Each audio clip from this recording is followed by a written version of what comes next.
Okay, what we have here is an Atlas RS3 locomotive, Spokane, Portland, and Seattle, number 68. This is her. She's DC. And what we're going to do here in a second is we're just going to test her. This is bought off of eBay, supposedly like new. I'm using my Digitrax Tech 6 in the DC mode. You can see it's in red for it's going to back up. The light's working. These are so incredibly quiet.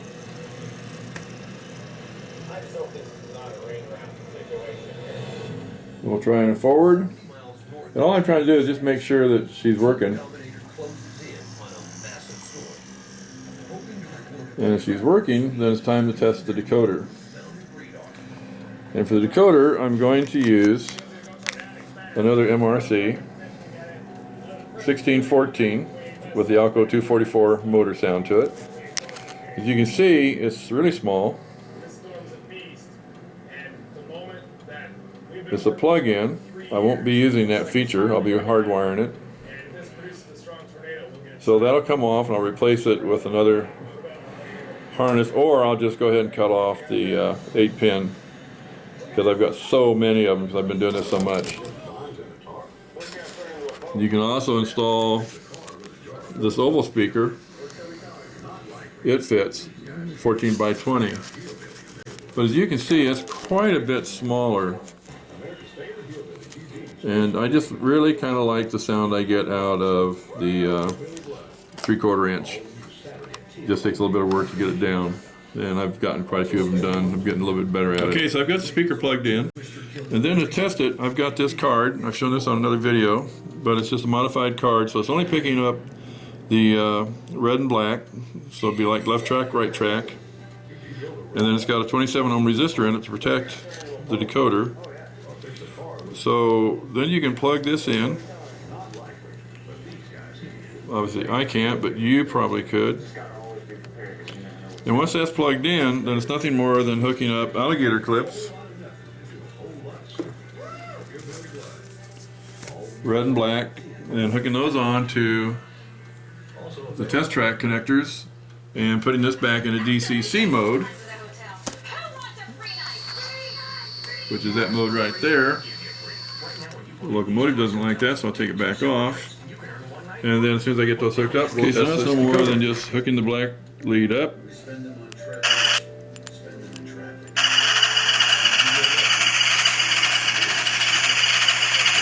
And you can hear it.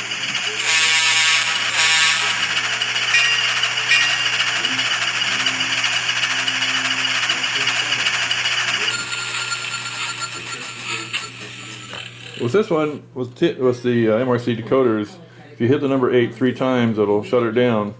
Then if you want to restart it, you can hit number 8. And you get the start up. Now we're going to see if the RPM sounds will work. There's no load on it, so it's going to be kind of different than it would be with a locomotive into it.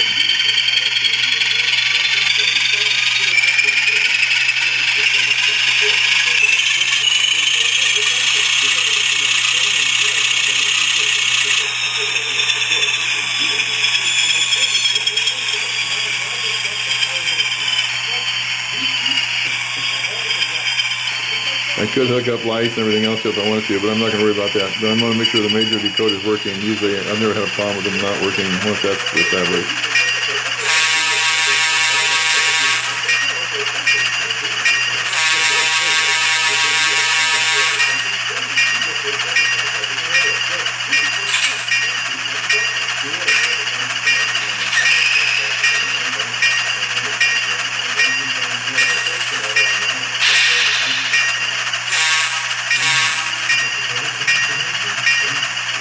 Two, three. The decoder works. So now it's time to take the locomotive apart and start the conversion. Okay, so she's apart. I use Scotch tape to kind of hold the rail sides on. On the R3s, they're separate pieces, the walkway and the rails, and just to keep them together so I don't have to worry about damaging them, I tape them together. I've taken the cab off because I'm going to cut a hole in the top of the locomotive right here, and that's where this little speaker will go, upside down inside of there. And that's the reason for those cuts like that, so they fit in. I've done several of them so they work fine. This is the original board. The decoders, the MRC decoders, put out 6 volts. These are probably 1.5 volt lights. What I've been lucky to do is just put in like a 270 ohm resistor or a 300 ohm resistor coming off of the MRC board. The MRC board will fit right about here. It's hooked up right like so. I'll cut this tab off that's holding the board, cut that top tab off, and that'll let that thing sit down. I'll put Kapton tape over the motor to make sure that none of the components down here, even though there's no electrical components that are visible, it just protects everything to make sure there's no shorts later on. So I'm basically ready to just go ahead and put this all together. It shouldn't really take all that long. I'm not going to take the drives apart. They just look too new, and Atlas basically says when you get it new, you don't have to relube it, so I'm not going to do that. And it was running really quiet, so I'm just not going to mess with it. If it was used and had wear on it, I would take them apart, totally clean them, and redo them like I have others, using my Labelle 108 or 107.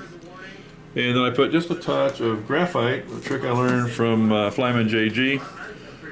Just a touch of graphite in with it, just to give it a little bit of extra polish lubrication. So it works out fine, and it makes them really roll easy. But this thing was rolling so well, I'm just not going to mess with it. Again, whether I keep it for myself or sell it, if I'm happy with it, I think anybody else would be too, because I'm really kind of picky about that.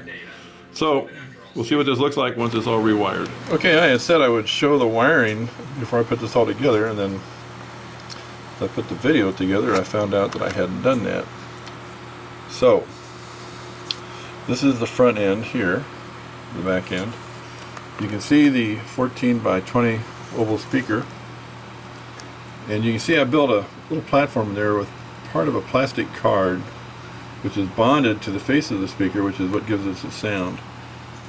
Okay, on the back end, the wires are suspended, so I don't have to worry about them getting anywhere near the flywheel. And then you can notice the Kapton tape. I hope you can see through the holes in the motor for cooling. Be careful not to cover those. So the wiring basically sits in there really neat. Not a problem at all. I'll move that light bulb back just a little bit. You see Kapton tape, and I can use Scotch tape. The Kapton tape is heat resistant and non-conductive, so it works out really well. I hope there's enough light here to show you. Yeah, there we go. I think you can see that you're looking all the way up into the cab with the hole that I cut into the shell. And I wanted to install a .62 speaker, but I just can't get them into these RS3s without them being visible, even a little bit. And one thing I've noticed about these Atlas is they seem to have a little bit different configuration. Flywheels can be large, they can be small. I imagine it's the difference in whether it's built in China or in the United States. These newer ones are basically built in China, but you kind of like to be able to look through the cab like in real life and kind of see what it looks like. So I'm going to put this back together, and then I'll show you that you can see through it. I had to take the couplers back off too, but since I said I was going to do that, I wanted to make sure I did. And I also think, I hope I said it right, this is the back end and the front end, and that light gets tucked right back up in there. The Kapton tape just has to hold it long enough to get the shell back on. Getting the shell on can be kind of fun because it's a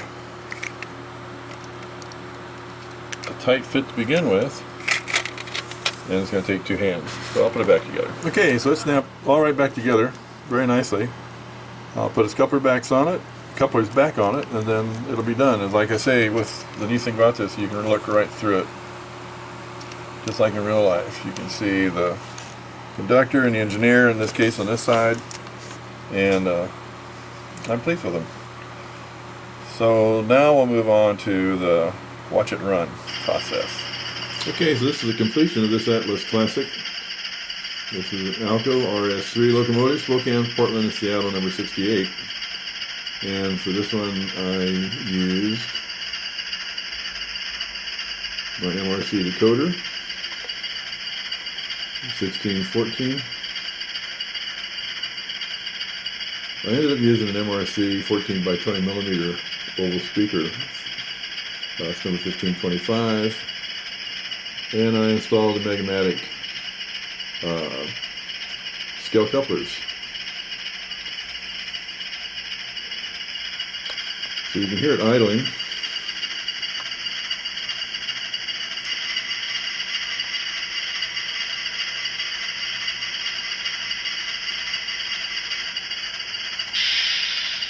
Turn on its front lights. Give it a little power.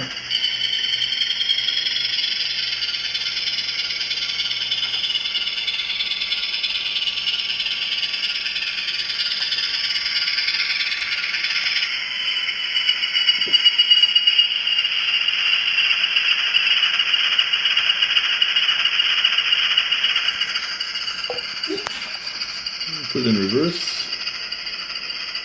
Turn the backup lights on. Warn them we're coming.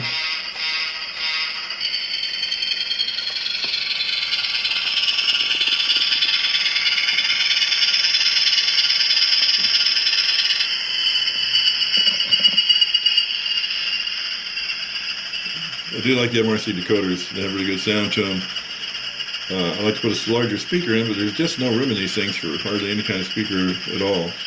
One thing I really like is when you run them, as you get your RPM up, you can back off the throttle, and just like the real one, you can hear the brake sound. I'll do that again so you can look for it.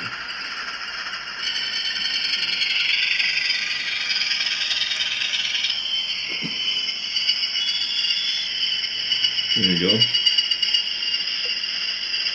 Let's do it again. Coming forward.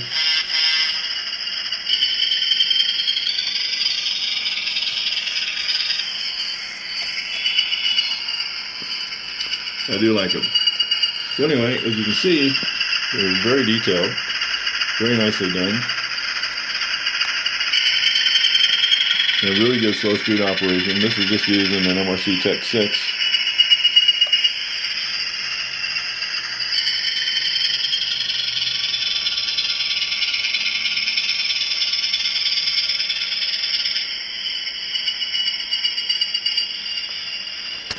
Let it creep forward.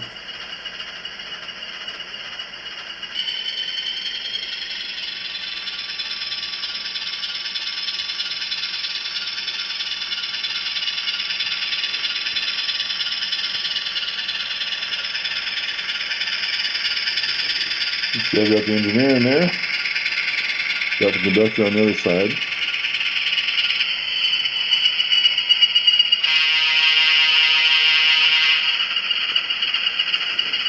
Anyway, that's enough. It came out really nice. I do like the sound. And you can control the volume on these things. I'm sure it can be made louder. But I'm not going to program it yet, because I intend to put this on eBay. And if it sells, it sells. If it doesn't, coming from the Seattle area, living there for over 20 years, it would be just kind of a nice addition to my collection. So we'll see how it goes. Anyway, thanks for watching.